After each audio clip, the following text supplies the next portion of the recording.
So Gualdi just getting a little bit of water, pouring it over himself. It is getting more intense, the weather this afternoon. After last night it rained, it meant that it was a little bit fresher this morning. But now you're getting that intensity of heat and the altitude and everything combined. The more dense air that there is that we've been experiencing over the last few days. So Jonas Walton at the back. Oh, a little bit of a wobble on that bike. That didn't look quite right.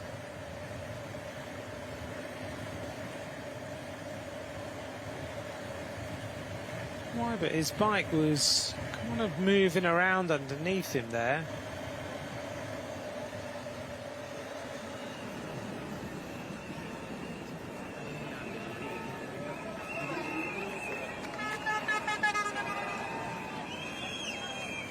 Just heard on Radio Tour an announcement to remind everybody to not throw bottles outside feed zones, because I've seen a couple being thrown and gels being thrown, and it's not a done thing, particularly in Rwanda.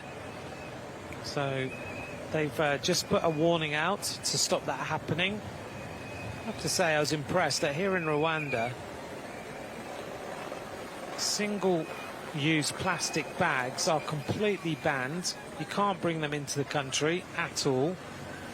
That is a great focus on getting rid of the single-use plastics across the world, at least trying to do something in this country. And actually, when you look, there is no litter around this. I've not seen anything at the side of the roads.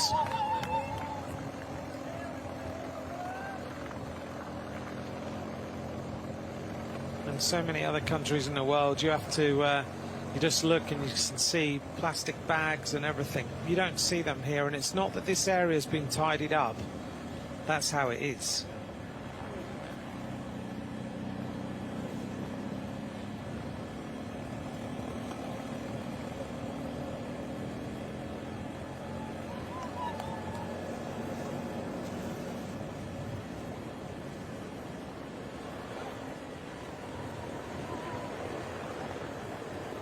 Almost at the bottom of Kigali Gulf again. Less than we're just about 2 kilometres there till we reach there again.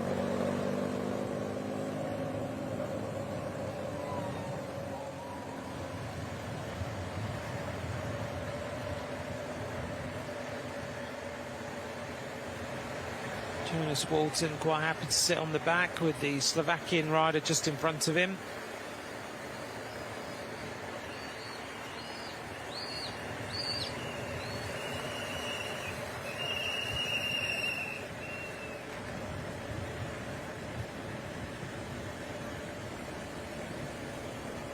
Let's see what sort of damage Kigali Gulf does this time.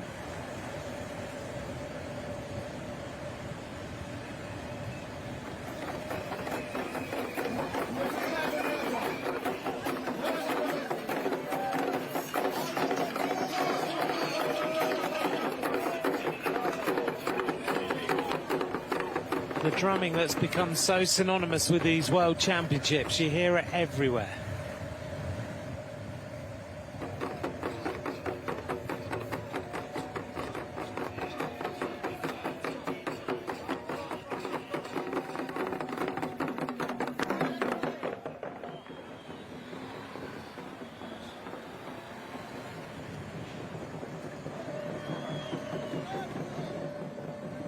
Belgium carry on with their pacemaking. I'm just trying to work out what their tactic is this afternoon. Well, they just want to make the race really hard for later on in the race. They've obviously decided they need to keep this momentum very, very high. They've got Jana Widar, who rides for the Lotto team.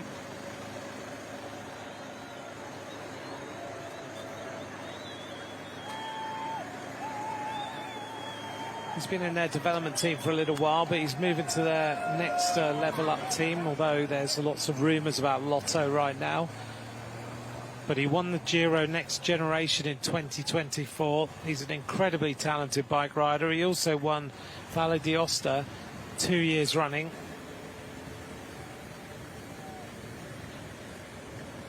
He's also won the Under-23 Liège-Bastogne-Liège, the Under-23 Flèche Ardennaise. He's an incredible bike rider, and he is potentially Belgium's winner of today.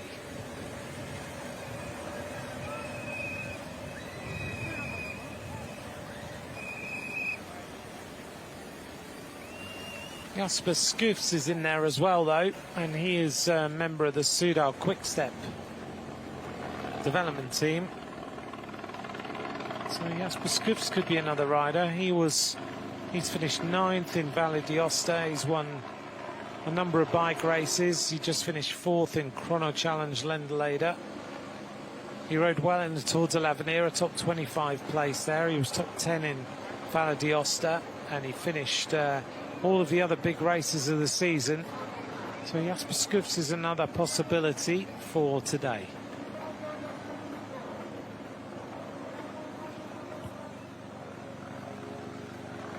The Italian team there, as Belgium set a very hard tempo, 2 of their riders are coming back. Kamil Eamon bringing back Jarno Wiedar that we were just talking about. You wonder why Belgium have been riding that hard. Belgium have been riding that hard, or probably the answer is they didn't know these 2 riders are out the back.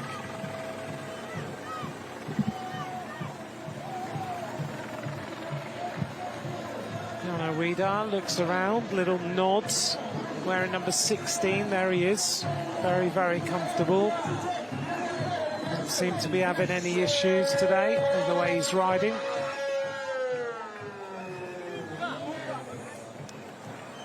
Very comfortable as he pedals his way back onto the rear of the peloton, and his teammates bringing him back.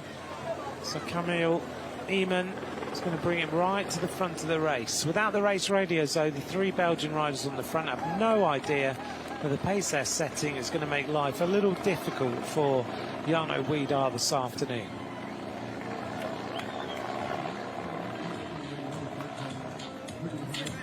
Judah Thompson has abandoned for Thailand.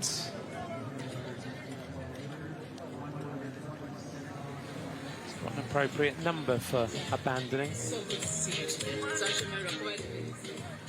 Number 59, Li Yu of China.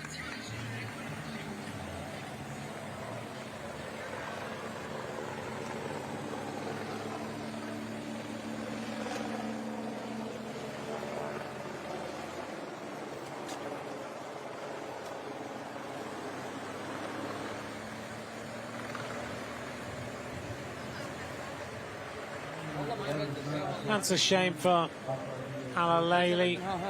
He was in the breakaway and now he's abandoned the race. He gave it a shot. He tried to put the UAE on the map by going on the move. I think he got a little bit carried away. Once he was in that breakaway, forcing the pace at that time in the race is so difficult, but it was good to see the UAE represented in a breakaway in the World Championships.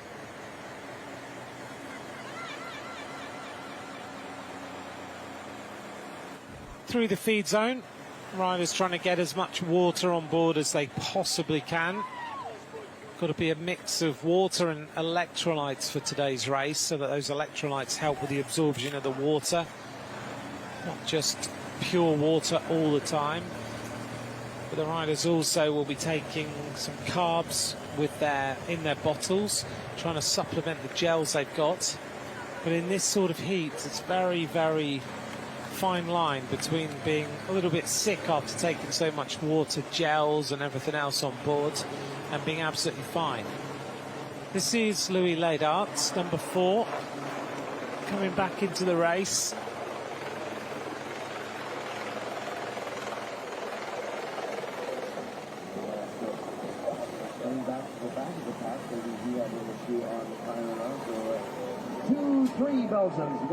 Louis Leydart rides for the Lidl Trek Future Racing team. So he's in that feeder team into Lidl Trek, who've just, of course, signed Juan Ayuso. Back of the peloton, number 111, Lawrence Lorot. Rider for Uganda, still there, still sitting in the wheels, doing a good job.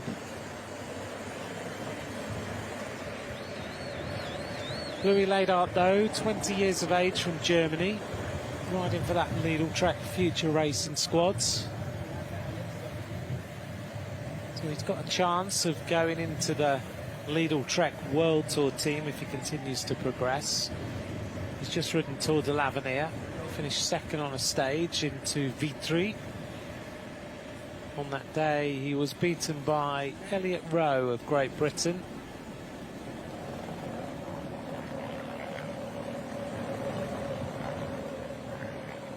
Still the peloton led by Belgium this afternoon. If you'd like to get in touch, at Ant McCrossan, at UCI_cycling is where you can get us during these World Championships.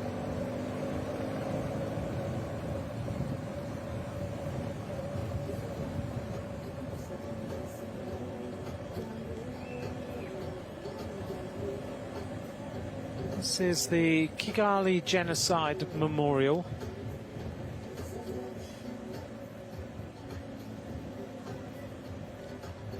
A very important memorial in this region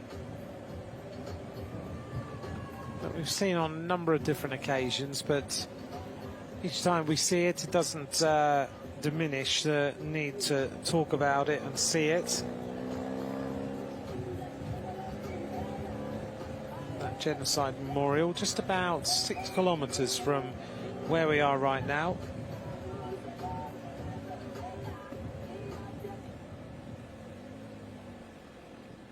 It's a real testament to the courage and unity of the Rwandan people in that unimaginable horror in 1994. And that memorial chronicles the efforts to halt that genocide against the Tutsi. On to Kimihurura again. That whole genocide museum is really important. A living memorial honours the bravery of those who fought to save the lives of everybody and the millions who perished during the genocide.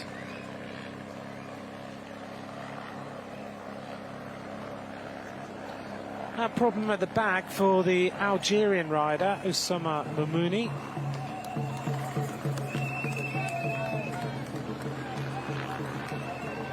And just in front of him is Mustafa Taraki. When you start to feel the pace, you really feel the pace on this course. So still Belgium pushing the tempo. Mamouni of Algeria going out the back, 22 years of age, here in this under-23 World Road Race Championship.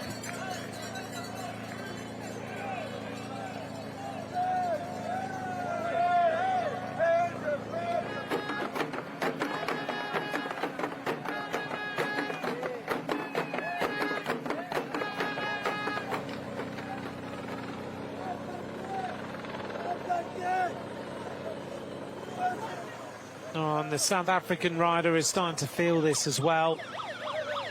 This is Joshua Dyke. He's not enjoying this climb at all.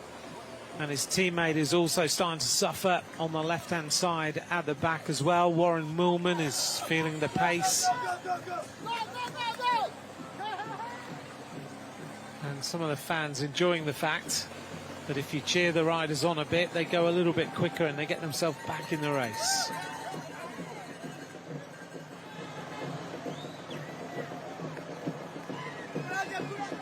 Almost at the top of the cobbled section for this time.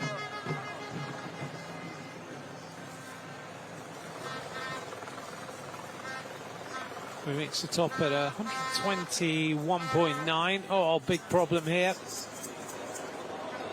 And Chain has got completely caught up. This is Kadbatar. And so much time, so many times this happens now, doesn't it?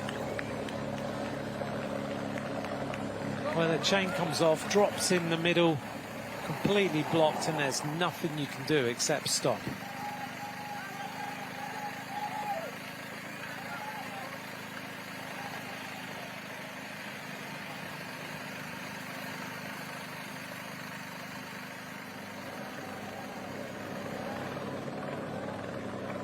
Still Belgium pushing this tempo.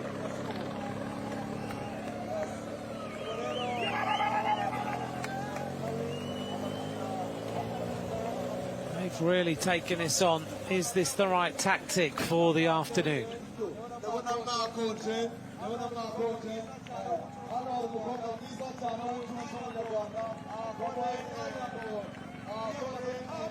Eritrea is still represented up at the front.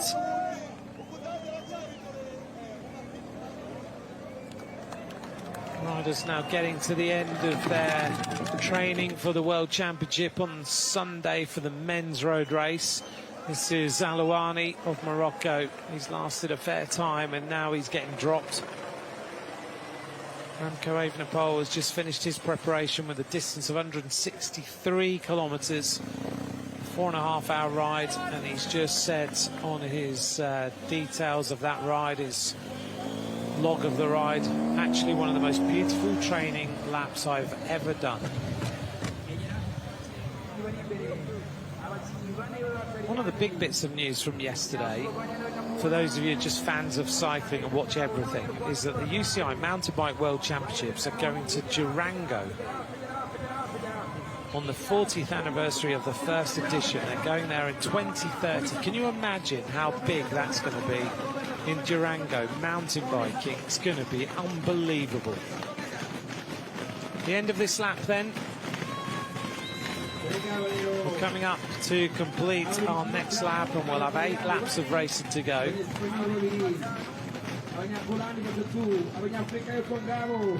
The average speed has been up at around 41.2. And Belgium are the team responsible for making that happen. 8 laps to go, just over an hour of racing covered. The average speed as we approach here, we'll take a look at what it's going to be. Belgium cross the line first at the front of this peloton of riders. 8 laps of racing to go. The average speed is 41.213 kilometres an hour. And in terms of the number of riders who are in the peloton, still at this point in the race, 79 riders remain.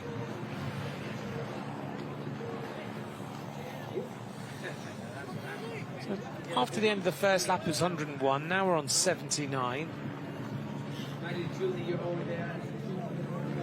39 riders are gone.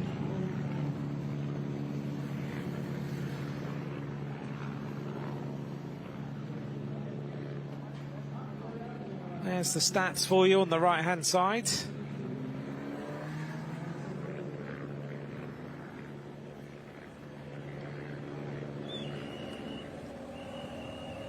There's a lot of building going on around this particular area of the course, as you'll see in the background. Seems like there's a lot of development of this particular area.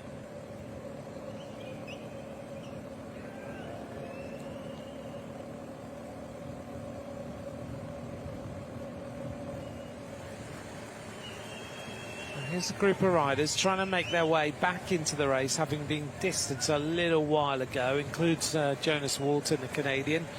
Also in here is Joshua Dyke of South Africa. Never give in, you just never know how things might develop. Tekle Alameo of Ethiopia on the back. Also in here is number 85, and that's Munier of Senegal. He's the rider wearing the star on the back of the jersey, the red shorts.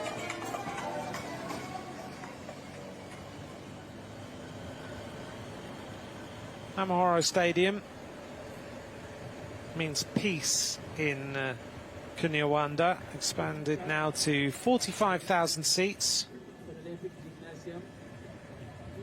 And this stadium so famous for sheltering thousands of civilians during the genocide of 1994. It was used by the United Nations at that particular time. First hour racing, 42.3 kilometres an hour. It's a fast tempo in this men's under-23 road race. We're now at the distance of what we saw the juniors rides earlier on today.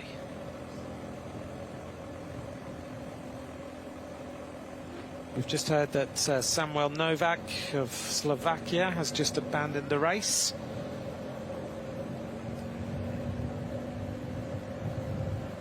And a problem here for the German. And this is Mauro Brenner. It's amazing how many riders are dropping chains, isn't it? So Mauro Brenner taking an eternity to get this chain back on, and sometimes you just cannot see how it can go back on. Brenner gets back it underway. Rides for the team of Lotto Kernhaus, national under-23 German champion in 2025. Rode the Tour de l'Avenir recently, but didn't finish stage 5 into teen. Mauro Brenner getting going. His brother is Marco Brenner. Marco rides for Tudor Pro Cycling.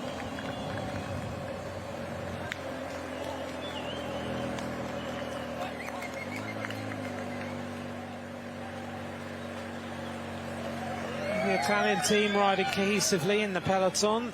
There we are in the blue jerseys. The team of Spain also seem to be quite locked together. So are Colombia.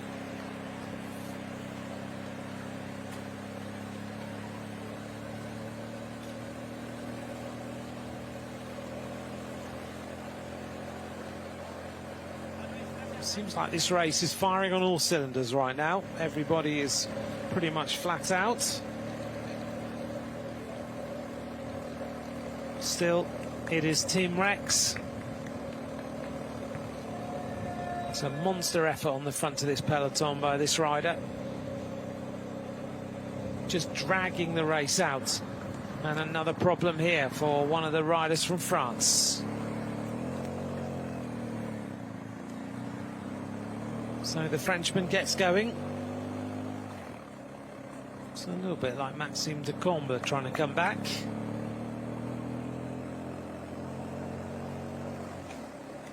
Just checks in his pocket. He's had a bike change.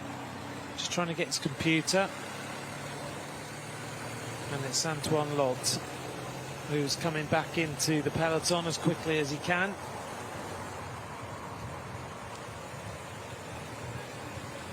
For Decathlon, their development team, but next year he'll ride for the newly named team of Decathlon, CMA CGM. That's going to be a mouthful during the Tour de France, isn't it? It's funny though, you don't see CMA CGM anywhere until they name a cycling team, and then you see them everywhere.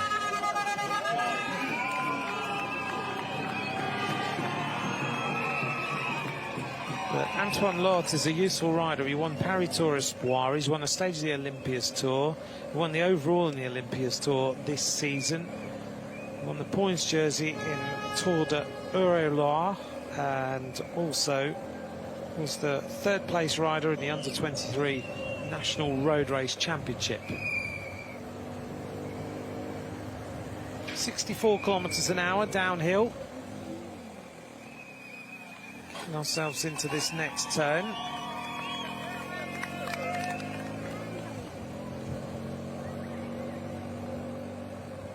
115.4 kilometers of race it remain. Heading towards Kigali Gulf. And then we'll make our way back to Kimihura again.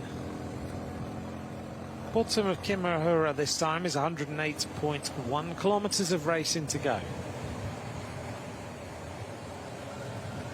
So Antoine Lot nearly back. Good ride by him on that Van Riesel bike. He's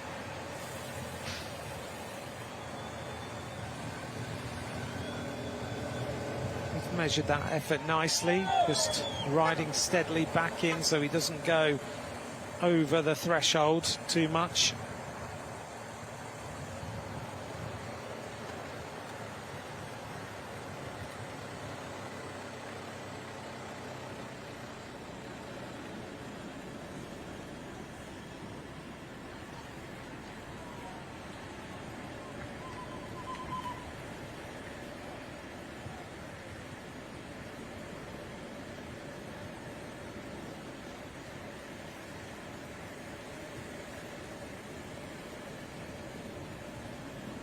We'll look out over Kigali This area is amazing for mountain biking and road cycling.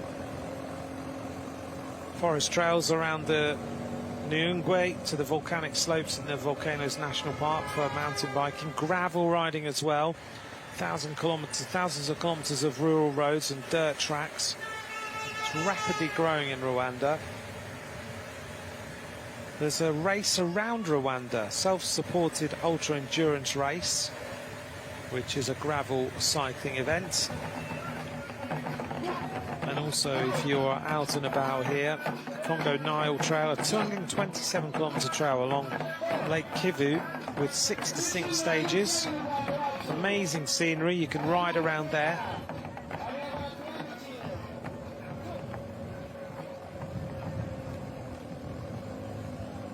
And as we've heard from the riders, they're getting to know some of the trails, some of the roads that are good to ride on around this particular region.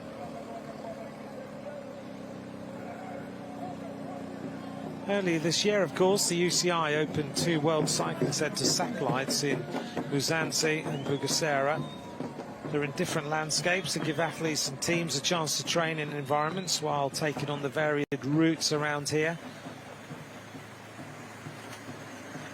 And riders who come to Kigali always want to ride the Mur de Kigali.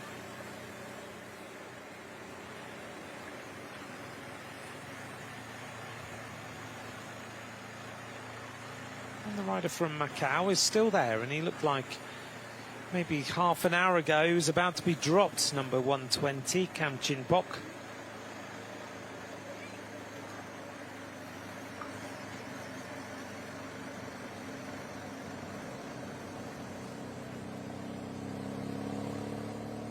Kam Chin-pok riding for Macau, 22 years of age. He's the national champion of Macau. He's ridden a lot of races, mainly in China during this season, and the Asian Continental Championships as well.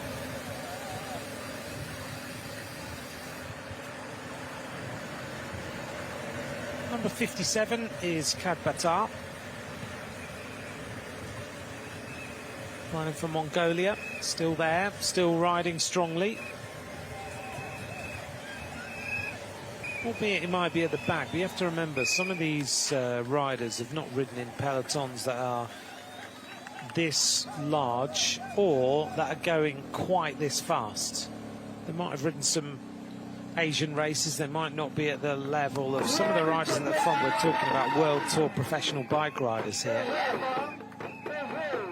So this is a unique and new experience for a lot of these African riders, and some of them are dealing with it really, really well. And it's good to see that we've seen Biniam Girmay win a medal here before in this championship, but it's good to see a number of other riders from Africa who are dealing with the altitude, the heat, the terrain, and the speed that is being set by the riders in this group.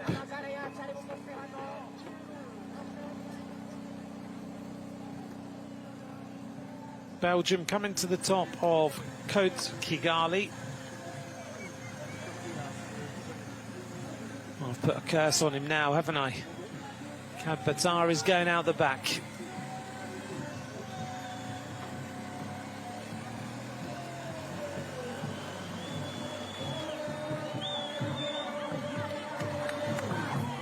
This is Derek Chevalier from Belize, number 84.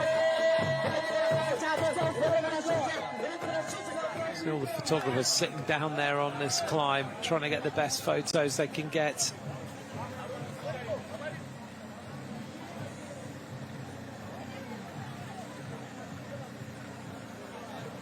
I didn't know you could get a Haro road bike.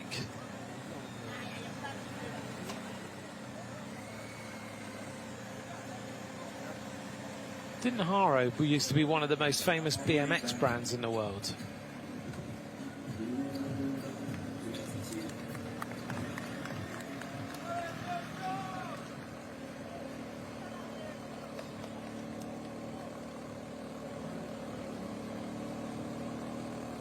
Still Belgium maintain this pace. Yeah, who knew that Haro did road bikes? Now that I've seen them, they look nice, don't they?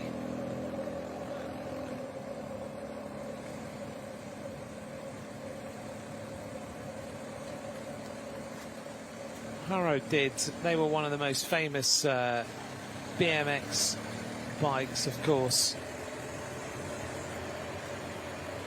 Based in San Diego in California. And another South African rider at the back. This might be the same one. It is Warren Millman. He's finding just that tempo on that climb just a little bit too hot to deal with. Just got to keep hanging on and hoping. This is Kozares, who was one of the first attackers of the day. He's now abandoned. Didn't go his way today.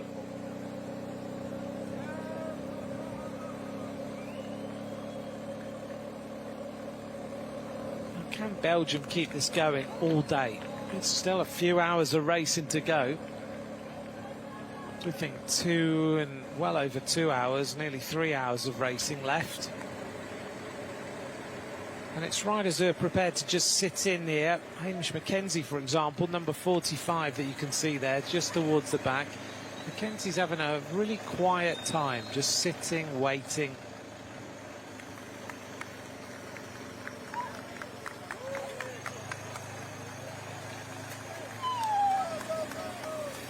Hamish Mackenzie, very experienced. He will ride for Jaco Alula next season.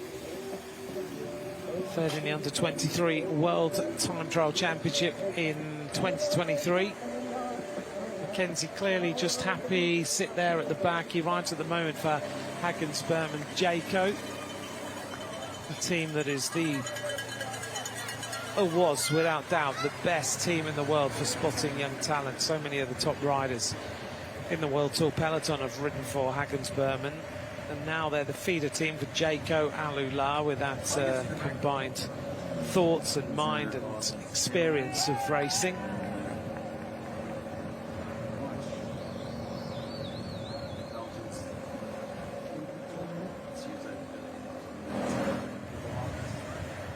Mackenzie, 21 years of age, wears number 45, second in the Oceania Continental Championships in 2023. See how Hamish Mackenzie does on today's race. We're still in the very early stages. We're coming up now to around about 60 kilometres.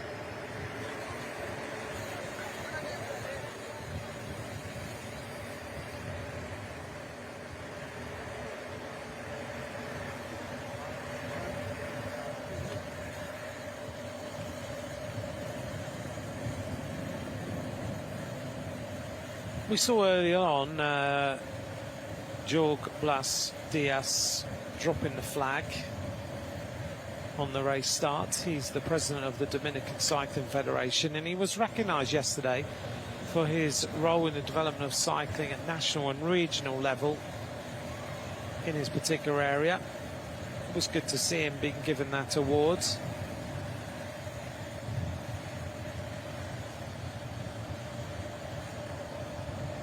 So the Macau rider on the back of the group.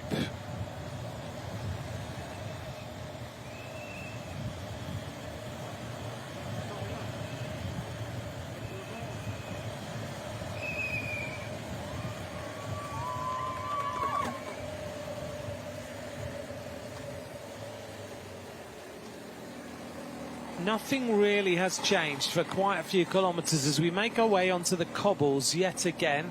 And it's still T-Rex, Tim Rex at the front, pushing on the tempo for the team of Belgium. Looking good and still dragging this pace out. Behind him is number 12, and that is Aaron Dox. And they're clearly riding for one rider and one rider only, and that is Jarno Widar.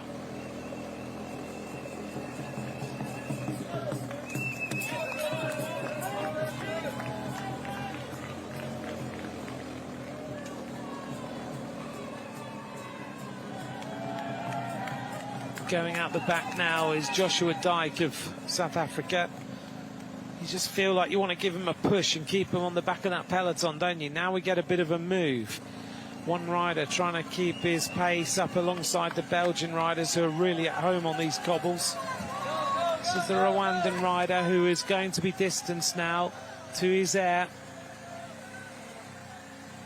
Etienne Touiser is dropped. Just can't stay with the peloton this afternoon now. And we're getting into that second phase of the race, where the riders have already covered that first section, and now they get inside that 100k to go shortly. They start to feel like the kilometres are ticking down well.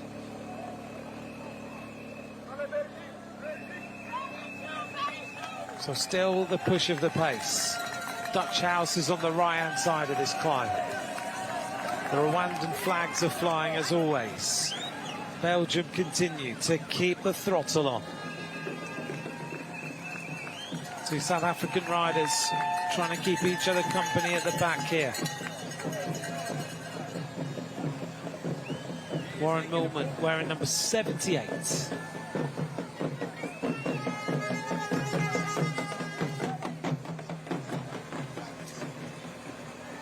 Give each other a tap, say, come on, let's keep in here now. Let's keep this going. That's what teammates are all about. Joshua Dyke maybe coming to his last moment in this peloton, because look at the way that Belgium are riding. This is proper full-on bike racing. The speed at which Tim Rex is riding these cobble climb this afternoon is very, very impressive.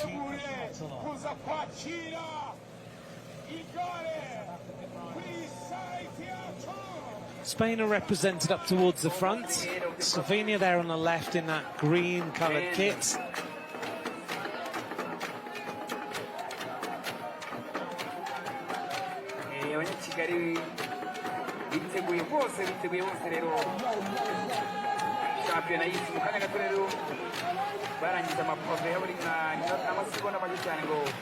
Well, the Italians are still on the wheel of the Belgians in that blue coloured kit.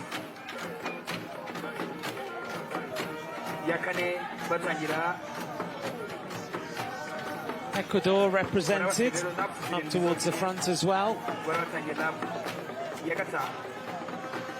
Yes, here they are.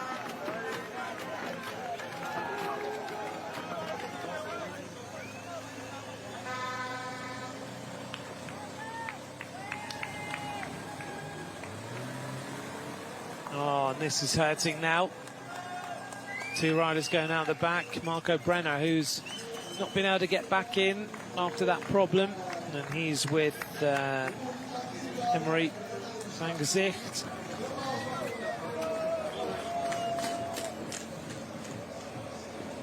Brenner asking for the team car again. We come up to complete another lap.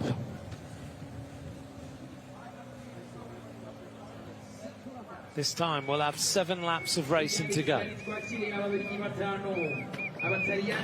It's a steady burn, the Under-23 World Championship. The universal language of I'm about to get out the saddle, the flick of both elbows. Gives the rider behind the idea your bike might come back a little bit at you. So you just give it a little bit of a gap.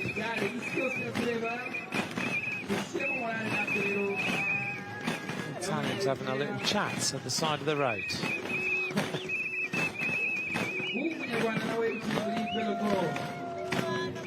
Big move by the Eritrean, moving up on the right hand side, just trying to keep himself in contention. So let's take a look at the average speed again this time, see how things have developed.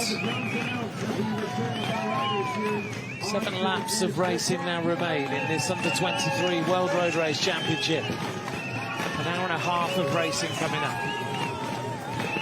At the end of this lap, it's Pietro Matteo of Italy who leads across the line ahead of Tim Rex and Jasper Scoots. 41.061 kilometres an hour now.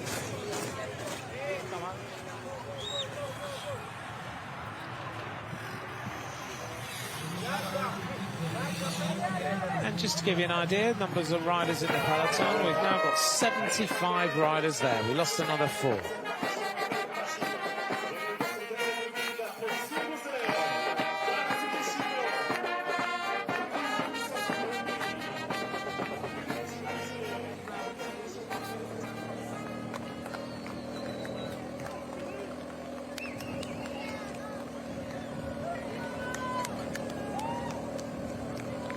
Bottle being thrown to some fans at the side of the road there, and some more on the other side.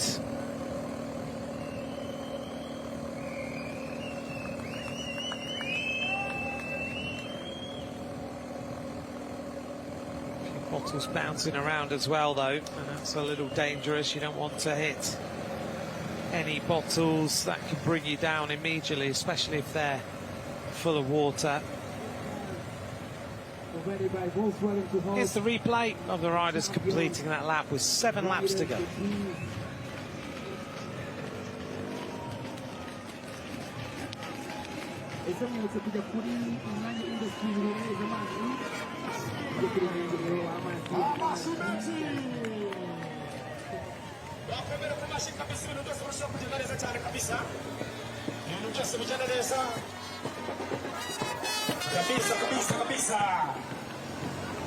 After this race, we only have 3 titles left to decide. We've got tomorrow's racing.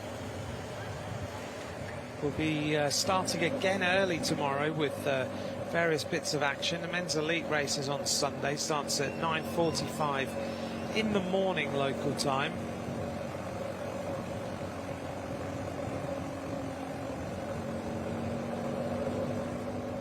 Tomorrow the women's elite race, which will be 164.6 kilometres, same as today on this local circuit. The women's junior race will be first thing in the morning at 8:20 in the morning, 74 kilometres, 5 times around this circuit. The women's race 11 times around this circuit. We're hoping the rain stays away. We've said we're moving towards rainy season.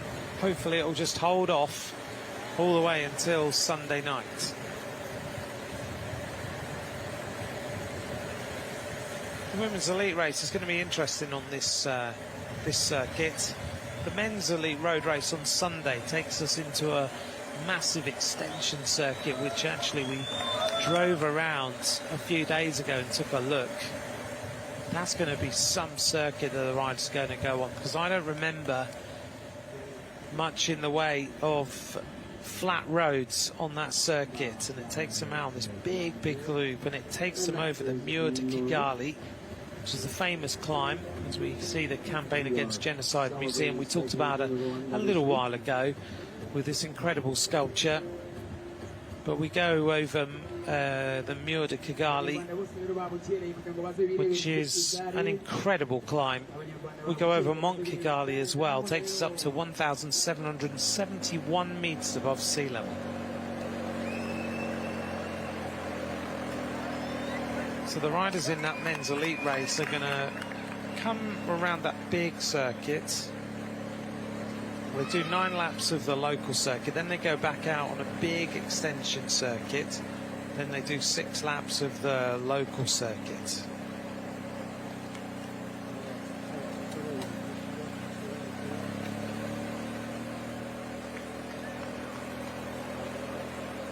This is the lineup of the Spanish team.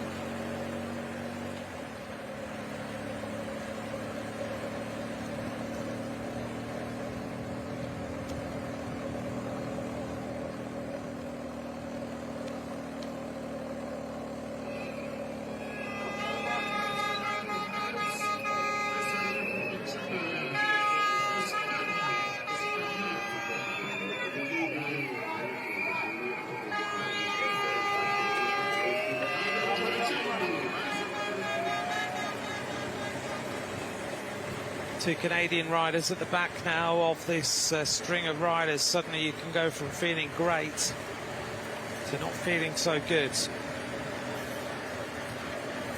Well, we saw Harry Hudson earlier on, and we wondered what his next steps are going to be, and they've just been announced. Lidl Trek have announced that he is going to be riding for Lidl Trek Future Racing. So that dream of becoming a bike rider and having a career as a bike rider, because that's, in his words, what I love doing, riding a bike. As we see a puncture here. Puncture for Moreira of Portugal. And there's nothing he can do, he can't really ride on it. It's so gone down so quickly. So Harry Hudson has signed for Lidl Trek Future Racing, the feeder team of Lidl Trek. They've got their hands on him straight away. Puncture for this rider. It's been a long wheel change, this one. I do wonder if these teams are listening to Radio Tour, because I heard that call ages ago.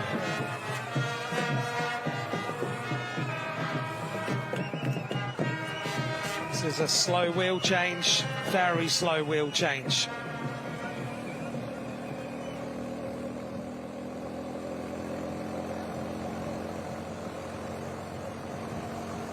A similar situation that has lasted now for nearly 70 kilometres, maintained by the Belgian squads. This race, 164.6 kilometres, and Belgium, pretty much since the start, have been on the front of the peloton.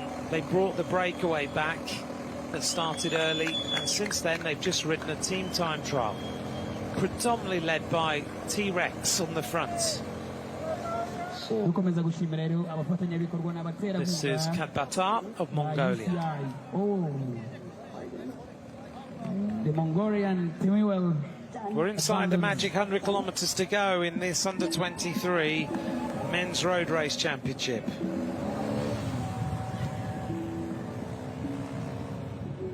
Nawe baragushimira rero cyane ko bitenyemuzi yose ya Fergusi Rwanda.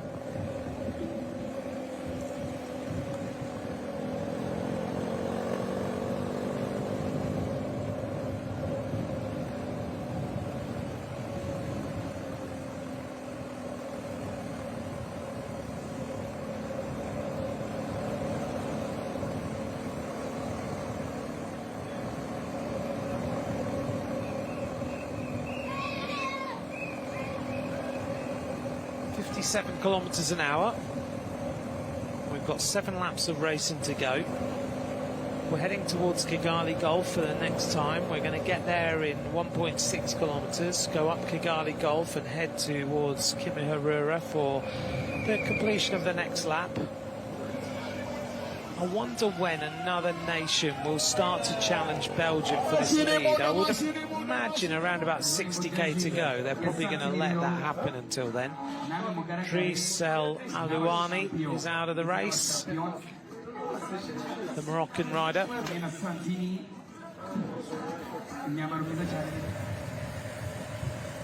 He was the sole representative of Morocco.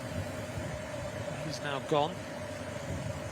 Warren Millman still on the back. In front of him is number 117, Jonas Walton, who's been there. It looks to me like he's having one of those days where you are just nailed to the road and you're doing everything you can to ride through it. Australian Zach Marriage just dodging around at the back, wearing number 44. Greenwood and Mackenzie are his teammates. There he is, number 44 in the camera. Zach Marriage. Pilders his way up the outside. He's going well, you can tell that. He just looks comfortable this afternoon. Seems to be just dealing with this race, doing whatever he wants.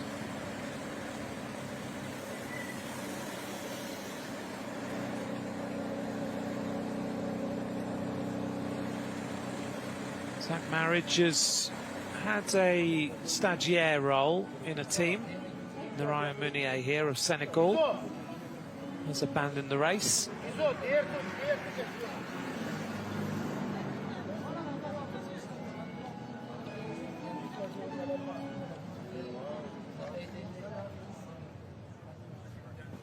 An abandon here as well of Martin Barter.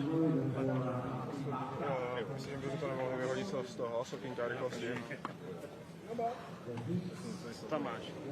Rainback tam mám, není tam teda... Talking with Barters with a slightly different accent on them.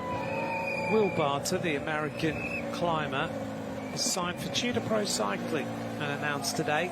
29-year-old Will Barter. He's got a 2-year deal with Tudor Pro Cycling now, so he's got some commitment and some long-term stability or longer-term stability. That's good news for Will Barter. He's a talented time trialist, a very good climber, and I can see him getting better and better all the time. Belgium onto the climb again here at Kigali Golf.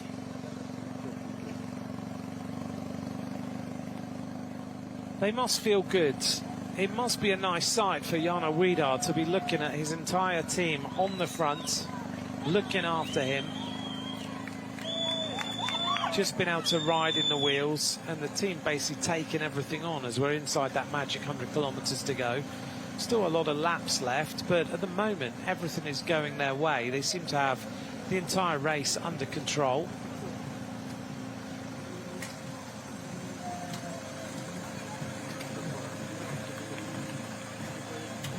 South African team tagged to the back of this race. Number 77 on the left-hand side is Blaine Kiek.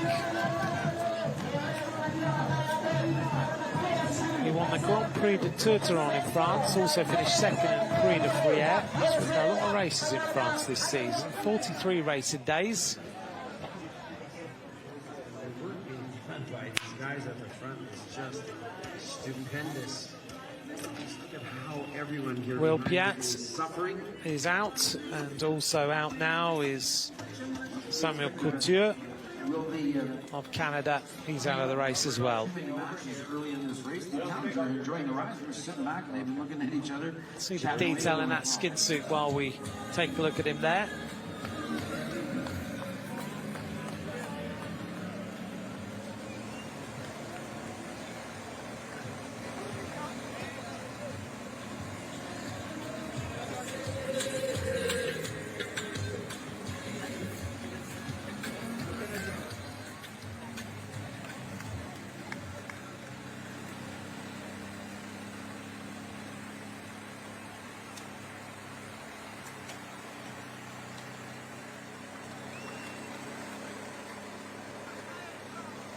The Eritrean riders are going well in this race, aren't they? When we look through the group of riders, they are still well represented. And I'm just taking a quick look. Macau still represented. South Africa, Germany, Slovakia, Uzbekistan, USA. Uruguay still got riders in the front group. South Africa, Andorra as well. Eritrea. Eritrea, to me, they've got 1, 2, 3 or 4 riders still in here, Eritrea. There we are. We take a look at them now, wearing number 92. This is one of the riders from Eritrea, Michele. So things are going all right for them this afternoon. Milkias Michele and the rest of the Eritrean squad. I saw Daniel Tekelemenot a couple of days ago. He's here, obviously just being with the Eritrean team.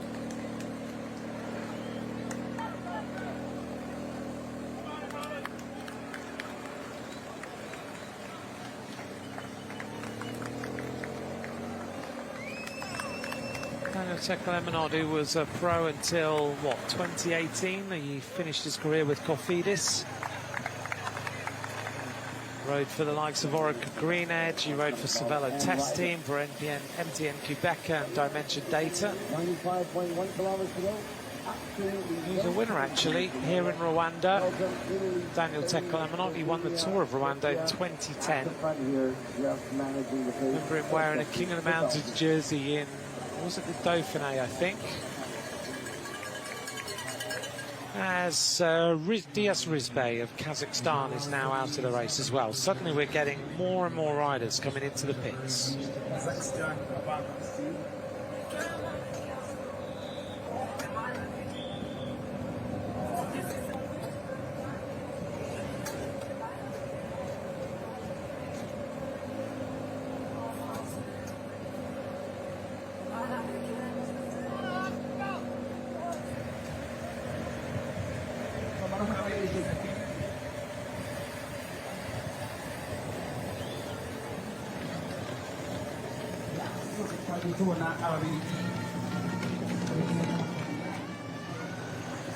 Back of the peloton, Ethiopia still represented here with number 86, Tekla Alameo. It's going well, isn't he? Bearing in mind, we are a long way in now to this World Championship. We're 70 kilometres into this race. They've lost Tesfaye, but they've still got two riders here in Haile Mariam and Alameo at the back. So you've got to be impressed at the way that these African riders are staying in this under-23 road race championship, because it's not been easy so far. This pace is relentless. It's one of those paces which really does destroy the legs.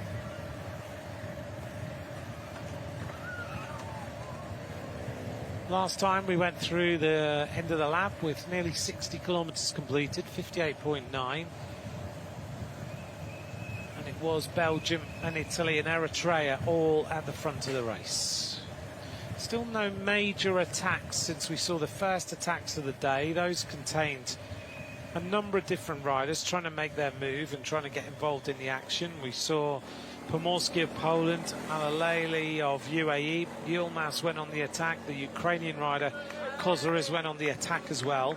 As we reach Côte de Kimihurura for the next time, and still on the front. What a job this guy is doing. How is he riding like this for the entire time?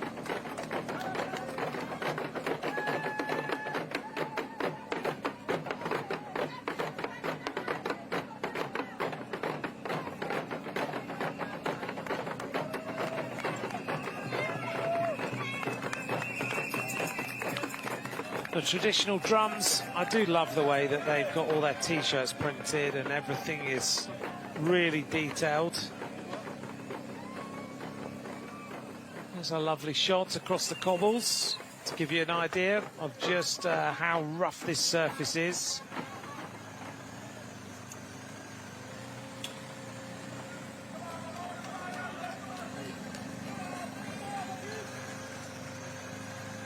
And a moment where the legs start to falter from Svetkov of Uzbekistan, number 83, and also number 53, Zalka of the Czech Republic.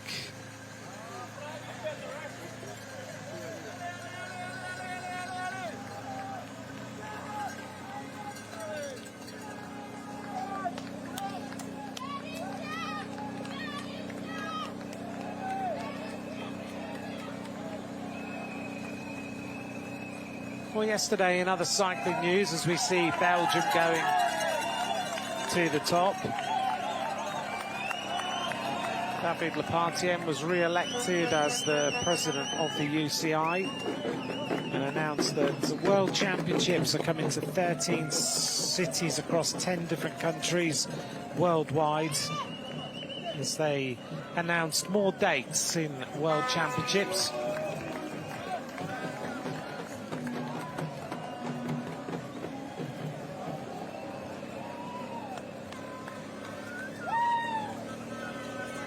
We saw Federica Venturelli riding well the last few days. She's now just been announced with the UAE development team for UAE Team ADQ.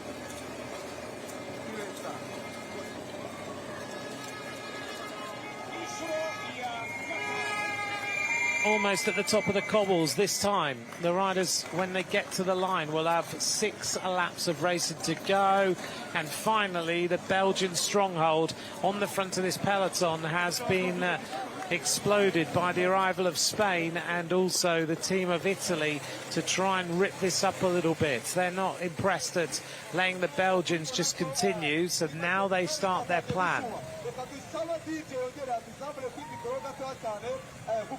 And a big move by the Italians as they start to rip this pace up a little bit now on the cobbled section. Big acceleration.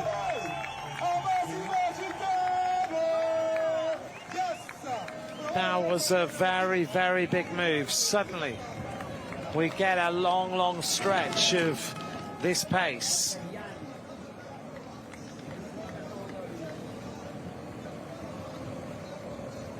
So it looked like it was Pietro Matteo who has upped the pace now, trying to get rid of the Belgian team off the front.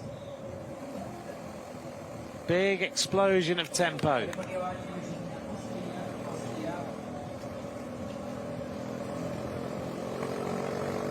It looked to me like Hector Alvarez of the team of Lidl Trek on the front. Now a little bit of a move by the Slovakian rider, not prepared now. Big attack of France, so number of riders want to try and break the will of the Belgian team this time. We come up to the line. This time we're going to have 6 laps of racing to go. Austria now started some accelerations too, so suddenly this little move means that everybody is suddenly sparked into life, and the peloton breaking into 2 parts. Well over 70 kilometres of racing covered now, nearly 74. We're coming up to almost 2 hours of racing. And now Belgium take control. The end of this lap. 6 laps of racing now remain. Across the line is Jarno Wiedar, who was the Belgian rider at the front. Average speed 41.079, so they've speeded up a little bit on that lap. And everybody taking a big deep breath. The peloton looks like it's coming back together, which would mean we have ended up with 63 riders left, 64 riders left. In fact, one more rider will probably come across. 65 riders. We've lost 10 that time in the main bulk of the peloton.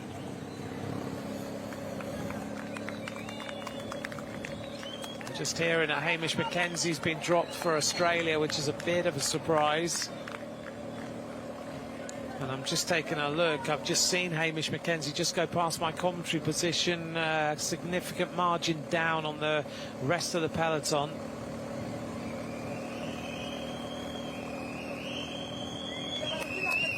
So it looks like Mackenzie is going to be out of the race.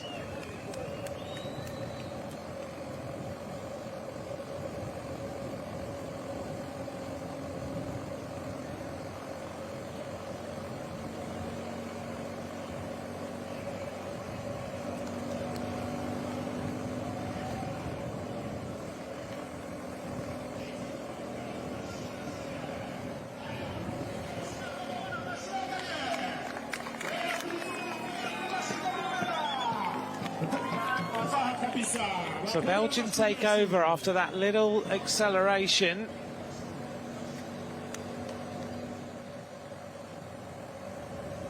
Italy wanted to test things out a little bit by the looks of it. Hector Alvarez, the Spanish rider, the 18-year-old, just trying to inject a little bit more life into the rest of the peloton. He's a very talented bike rider, Hector Alvarez, one of the favourites for this afternoon, rides for the Lidl Trek Future Racing team. Finished 3rd in the Tour of Austria this year.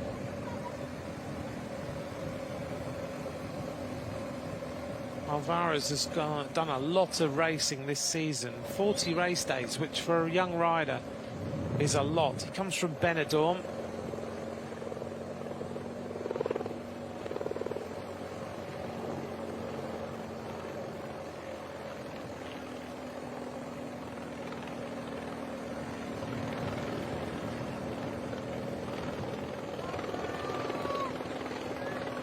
Back of the peloton, number 19 here, Gomez. One of those beautiful bikes of the Keepo Kern Farmer. If you've never seen these up close, They are stunning machines. The paint job is beautiful. He's got a contract there till the end of 2028. Started the Tour of Britain, didn't finish the first stage, had a crash or a bit of illness there, I remember. But apart from that, he's had a good season. And if you ever get the chance to go to a race where a Keepo Kern farmer are actually there and look at their setup, the green of those bikes is quite amazing, actually. Looks very, very special indeed. 87.5 kilometres now remain on this race. 66 kilometres an hour downhill with the Belgian team in control.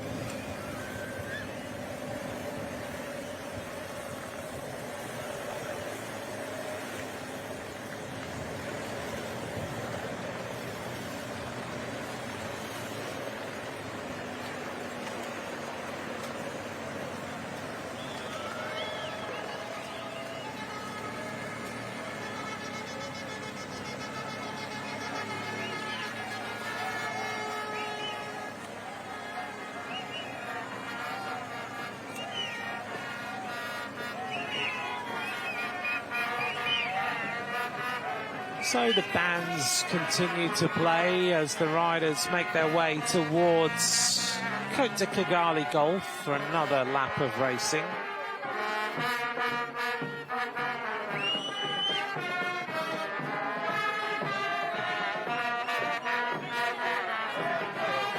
I can imagine by the end of the afternoon they're going to be pretty tired. They've been playing since 8 o'clock this morning, every time the riders go past. What the lips would be like by the end of the day. 28 degrees it is now, 11 kilometre an hour winds. The wind's picked up just a little bit. It's been a fast day, not a problem here for Jasper Schoofs of Belgium. He needs a team car. The team car is coming up. Jasper Schoofs, here comes the Belgian team car. And of course they don't have race radios, so they can only just go back and chat, and that's not so easy to do when the tempo has been as high as it has been all day. It's a bottle, but these riders are so experienced. Jasper Schoofs here rides for the Soudal Quick-Step development team. You can see he's on the specialised bike there as we head towards Côte de Kigali. So things have not really changed since that first attack of the day was brought back, and Belgium have been on the front for, what, 60 kilometres, I think, now, as the crowds get bigger at the side of the road. The sun is out, it's hot, it's getting warmer, and thanks for joining me for a little bit. Rochelle Gilmore, how is it out there? Well, like you said, Anthony, it is really, really hot, and that's why you see the team director cars are giving the athletes ice to put down. Try and keep their core temperature lower just to conserve a bit of energy that they might use later in the race. But it's a strange type of heat here. It just really knocks you about. Yeah. And a lot of the athletes have said that it's hard to acclimatise to this heat, even though it might only be 30 degrees. It's a different heavy type of heat. It feels really heavy, doesn't it, when you're outside? I don't know what it is. Yeah, it's super hard to breathe as well. Obviously, we're at altitude at 1,500 metres, but it seems to have an additional challenge to it with the thickness of the air. Now, you've been outside for the day. You've had some meetings, as always. You're always busy. And you've been doing what you need to do out and about. But I'm really thankful for you joining us this afternoon for a little bit. How is the atmosphere out there? Because it does look like all the fans are out again. The atmosphere is growing, and it's another great championship day. Well, in the vicinity of the start-finish, the finish line where we are here, it's nearly impossible to have a conversation with somebody because the drums are going, the atmosphere, it's loud, and it's impossible to have a conversation, or you have to use your voice. Normally I lose my voice when I'm commentating hours and hours, but when you're out and about here in Rwanda around the finish line, if you're trying to talk to somebody, you actually have to yell at them because everybody's so excited, everybody's smiling, happy, dancing. So the atmosphere is absolutely unbelievable out there. I'm really happy to be tuning into this men's under-23 road race for a little bit. And they'll be racing 11 laps of this circuit, the same as the elite women will race tomorrow. me, myself, well, I've been out there on a bike, and it is a tougher course than it looks on TV or on a profile or piece of paper. It's got beautifully smooth roads, been resurfaced especially for this championship, and then it's got that very, very, very hard cobbled climb coming into the finish. So it's technically a difficult course for these riders, especially over the, the distance might be a little bit shorter than they do in other races, but here at the World Championships in Rwanda, this will certainly be a super taxing race, which begs the question of Belgium. They have got the clear favourite in the race, and they have dominated the front of the race from the start. Big question is, at this point of the race, with 83 kilometres to go, have they burnt matches too early? That's the only question. But they have, they look pretty relaxed, sitting in a line, and, they've had one teammate just do a huge, huge job. So it looks like everything's going to plan, and they look confident coming in as race leaders and taking control of the race. Let's hope all of their riders manage with the climate here and the distance of the race. So on this part of the circuit, the other day I had to stop and have a breather myself. I sat down and I had a couple of the organising committee come and ask me, would you like us to get a doctor for you? And I said, no, I'm all right. I'm just having a little rest, and I'm waiting for the Australian team to come by, and I'm going to say hello to a few friends. And we got chatting, and the locals here are just so enthusiastic about cycling. It's incredible. Everyone you speak to, they're so happy to have the World Championships here, and they want to be helpful. They're actually wearing T-shirts that say, please ask me, and it's written right across their back. So it's just to give you a little bit of perspective, if you haven't been able to make it to this year's World Championships, it's probably something we've never experienced before in terms of the organisation. So the UCI here at the World Championships have been very, very particular about riders using these cars as a way back to the peloton, particularly more than in other races. So riders have to be very, very careful if they go back to the team car not to use any slipstream assistance from the follow vehicles.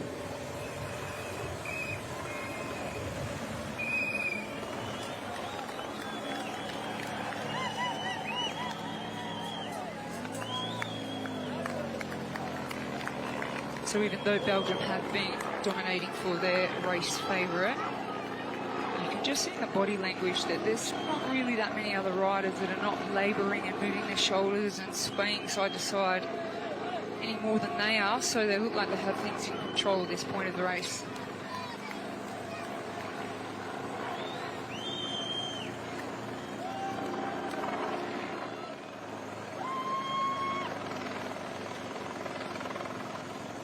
Oh, an attack coming now from the Italian.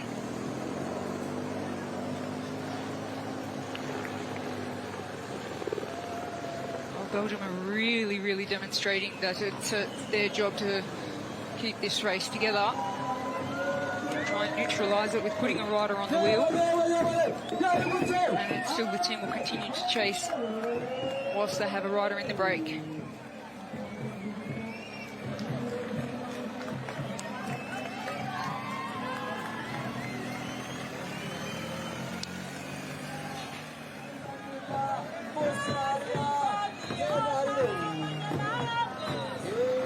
So Rochelle, two riders making their move now. This is the Italian rider who's been quite making a move at times, Matteo, and Scoufs, the Belgian. So the Belgian team have been riding on the front so much of today. Yeah, well, it's interesting. You can see that, they put a rider to cover an attack. They had a rider protected that was, it's your job, you go and cover that attack. But at the same time, they're still chasing, even though they've got a rider in the breakaway. They're still chasing, so they've put all their cards on Wilder, their number one rider for today. But the fact that they've been riding all day and they believe in Jarno Wiedar today, do you think it's the right thing to do when we see a team like this who've basically ridden on the front of this peloton for well, now approaching, what, 60-odd kilometres, 70 kilometres. And one rider in that team has done the majority of the work. Big attack again as another move starts to happen. Why do you think Belgium want to ride like that all day? Yeah, I think it's a very, very big question. I had a glimpse of the screen when I was having a meeting with one of the ex-presidents of the UCI in the VIP box. And all you could see is blue on the front all the time. Yeah. And I did ask the question, I said, do you think they're doing a little bit too much too soon? Because that's the big question. You know, now they all need to take a breather now, and there's still 80 kilometres left to go in this race. So that is a really big question.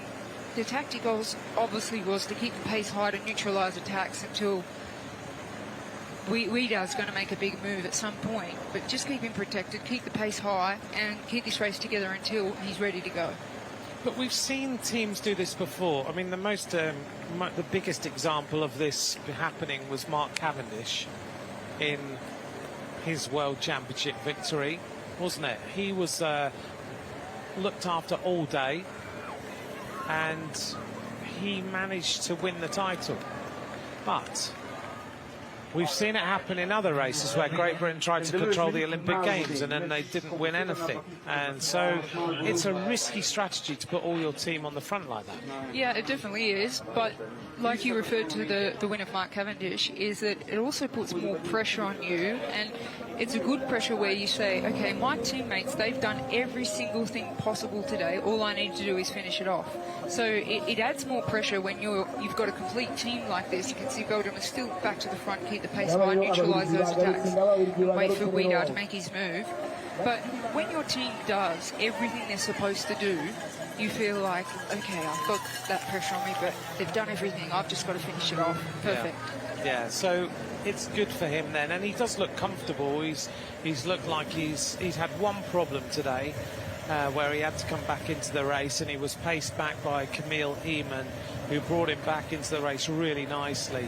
But apart from that, he's had a pretty much an armchair ride, although it's quite hard to say he's an armchair ride around this course. Whilst you've been out and about, what are people saying about the course itself? Are you getting any sense of how hard it really is out there? A lot harder than anybody anticipated before actually coming and not even saying riding it, but riding it at race pace over race distance. So if you look at it on paper, or you ride a lap, or you study the science of road surface, all the technicalities and the scientific elements, the climate, all that kind of thing. The thing is that it's just so many different challenges here that the riders need to deal with that they can underestimate unless they've done a full race of 164.6 kilometres, 11 laps at race pace, to know if, like you mentioned it earlier, that a lot of riders rely on their power data. Yes. But they can't hit those data here because they're at altitude and they've got really thick air to breathe in. And the cobbles are obviously taking a lot out of the riders as well. That's the toughest part of the course. So, yeah, I think the course has not been underestimated. And now that we've seen the pattern of this racing going on, and tomorrow we'll be together for the women's race, how do you think it's going to impact on the elite races? Because they'll be watching this, won't they? There's a lot of elite riders watching this racing right now as we see an attack from Poland. How will it impact that women's race tomorrow, potentially, as Pomorski goes off the front? He's been on the attack already today, right at the beginning of the race. Can you see that we'll see just a peloton like this? Can you see attacks happening? How do you see that women's race will be impacted by the course, the terrain, and what we're going to see? Well, it's interesting because I think now that they've seen it, and I've seen out on the course myself, riders like Anna van der Breggen doing laps at full race pace behind a motorbike, that there might be a chance that it's a non-eventful race because they're worried about the attrition, and it only takes a split moment to be dropped and the race is over here. It's not easy to get back because even the flat sections, they're not flat. It's a very up and down technical corners and obviously the two climbs. So it's possible that after what they're watching, that we might just see an attritional race until the last couple of laps.